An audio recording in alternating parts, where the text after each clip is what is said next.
तो हेलो दोस्तों, आपका स्वागत है कुमाऊत स्टडी पॉइंट में।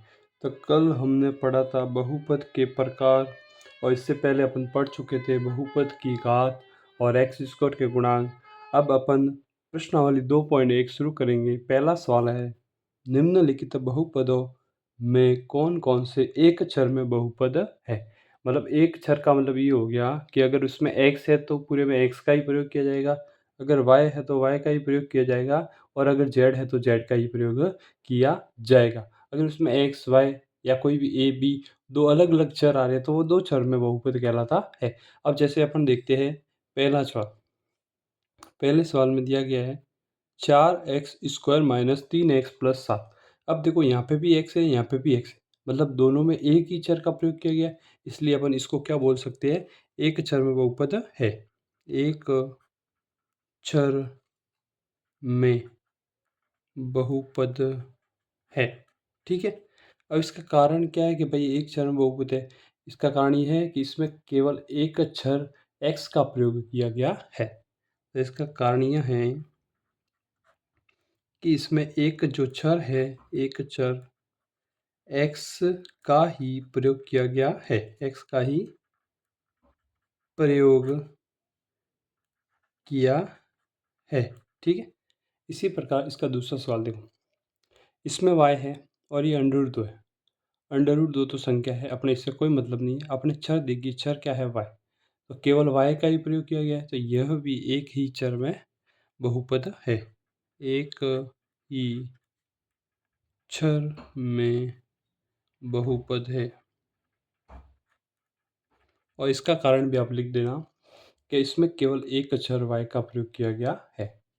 इसी प्रकार तीसरे में देखिए, चर इसमें t है और इसमें भी t है, लेकिन आप एक बात देखिए कि t के ऊपर अंडर है। इसका मतलब क्या हो गया, t की जो घात है वो कितनी है, 1/2 है। तो आपको पता होगा कि कोई भी बहुपद होता है उसकी घात हमेशा पूर्ण संख्या होती है, और 1/2 जो है वो पूर्ण संख्या नहीं है, तो यह बहुपद ही नहीं है। तो अपन एक चर की तो बात ही अलग है, इसमें क्या है, ये बहुपद ही नहीं है,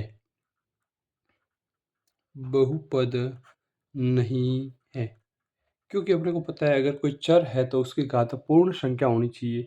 जैसे अगर t की घात 1 होती तो चलता, लेकिन यहाँ पे t की घात अंडर रूट में, इसका मतलब t की घात क्या हो गई, 1/2, और 1/2 पूर्ण संख्या नहीं होती, क्योंकि पूर्ण संख्या 0 से शुरू होती है और अनंत तक जाती है, तो इसलिए यह बहुपद ही नहीं है।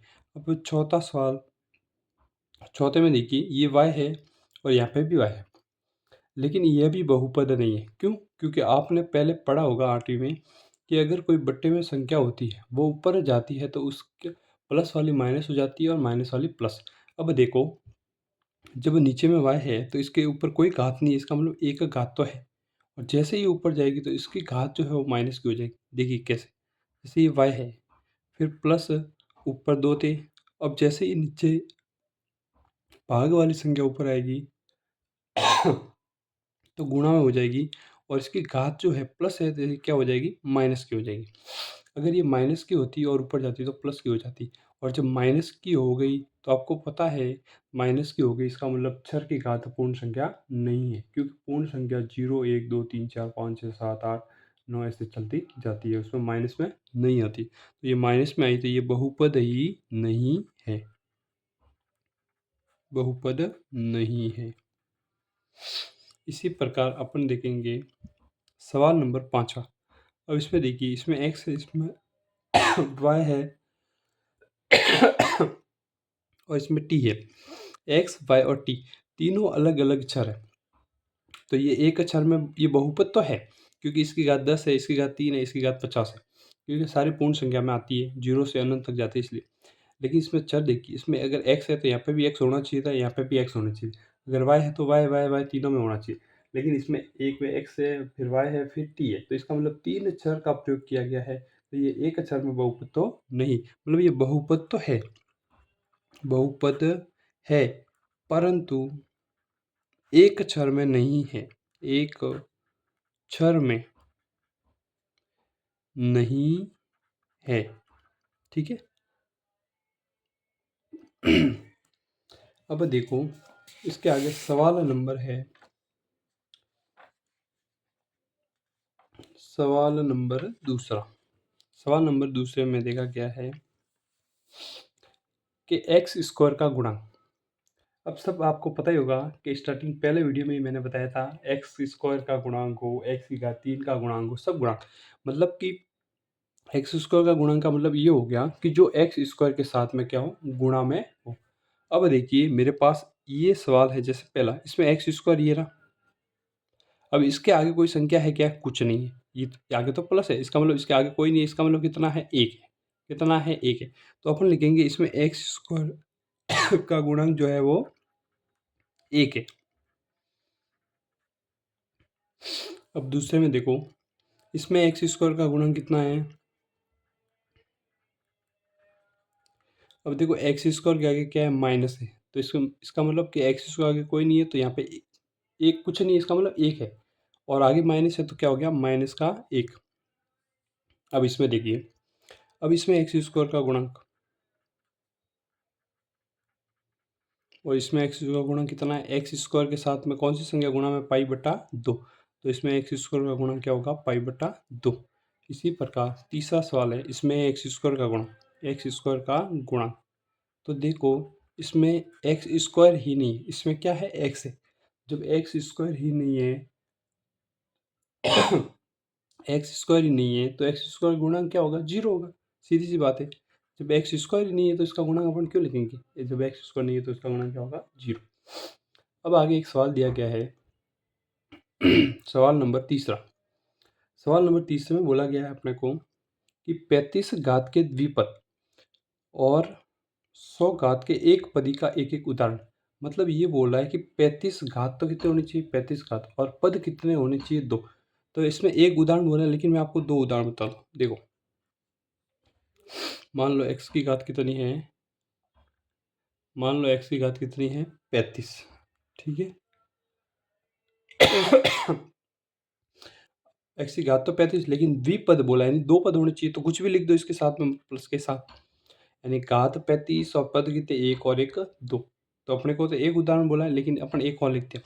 जैसे मैं एक और बताता हूँ। मान लो 3 y की घात 35। अब आगे 3 गुणा में, इससे अपने कोई मतलब नहीं है। y क्या? एक छर है और छर की घात 35 है।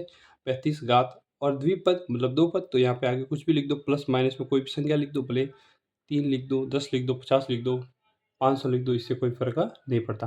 अपने घात 35 होनी चाहिए और पद कितने होने चाहिए? एक और एक दो। इसी प्रकार आगे इसने बोला है कि 100 घात का एक पदी उदाहरण। मतलब कि घात तो कितने होनी चाहिए? 100, लेकिन पद कितना होना चाहिए? एक। तो सीधी बात है, या तो लिख दो एक्स की घात 100, बस। तो ये क्या हो गया? 100 घात है और पद कितना है? एक। या फिर लिख दो और भी, 3 एक्स की घात 100। आप कैसे भी लिख सकते हो, या फिर ऐसे लिख दो 5 वाई की घात 100। तो कुछ भी लिख सकते हो, लेकिन इसमें जब घात 100 होनी चाहिए और पद एक होना चाहिए, तो ये पूरा पद एक है, पद एक है, तो ये भी क्या है? पद एक है।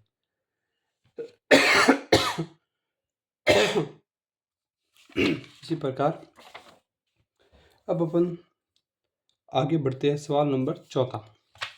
अब चौथे सवाल में बोला गया है अपने को, इसमें बोला गया है बहुपद की क्या बतानी है? घात। क्या बतानी है? बहुपद की घात। तो देखो बहुपद की जब घात बतानी है, तो सबसे पहले मैंने आपको बताया था, जो अधिकतम घात होती है वो बहुपद की क्या होती है? घात। तो ये पद है, इसमें सबसे ज़्यादा घात किसकी है? एक्स की घात 3। ये पे 2 है और यहाँ पे कितनी है? केवल 1। तो सबसे ज़्यादा घात कितनी है? 3। तो इसमें बहुपद की घात कितनी होगी? बहुपद की घात कितनी है? 3। जो अधिकतम घात वो बहुपद की घात। अब जैसे इसमें 4y², y क्या? एक चर है, उसमें अधिकतम घात कितनी है? 2। तो इसमें बहुपद की घात कितनी होगी? 2। और इसमें देखिए चर क्या है? t, और इसकी घात कुछ नहीं है, मतलब कितनी है? 1। तो इसमें बहुपद की घात कितनी होगी? 1। और ये देखो सवाल नंबर चौथा, इसमें क्या है? 3। और 3 क्या है? एक अचर बहुपद है। क्या है? एक अचर बहुपद।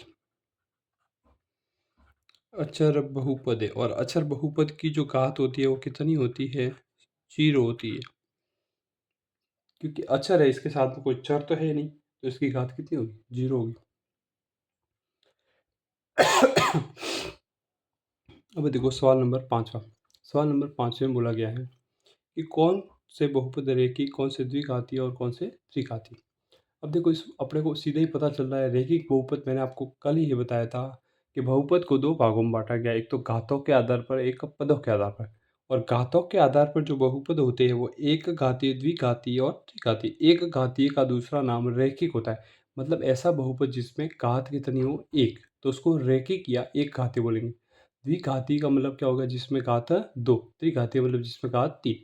अब देखो जैसे इसमें एक्स स्क्वायर प्लस एक्स, इसमें सबसे ज़्यादा घात कितनी है? एक्स स्क्वायर, मतलब एक्स की घात कितनी है? दो। तो इसको क्या बोलेंगे? द्विघातीय। क्या बोलेंगे? द्विघातीय बहुपद।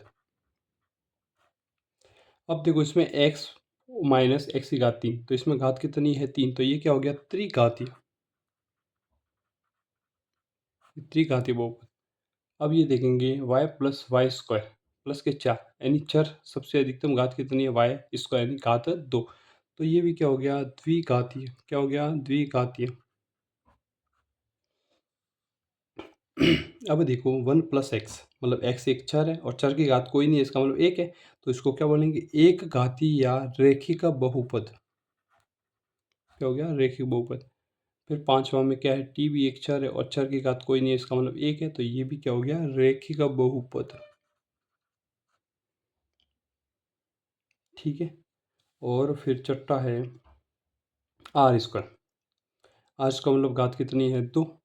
तो इसका मतलब ये भी क्या हो गया? द्विघातीय। क्या हो गया? द्विघातीय। फिर है सातवां, सात एक्स की घात तीन, मतलब एक्स की घात तीन है, इसका मतलब त्रिघातीय। त्रिघातीय। ठीक है। तो आई होप आप सबको अच्छे से समझ में आया होगा। तो मिलते हैं नेक्स्ट अगले वीडियो में। धन्यवाद।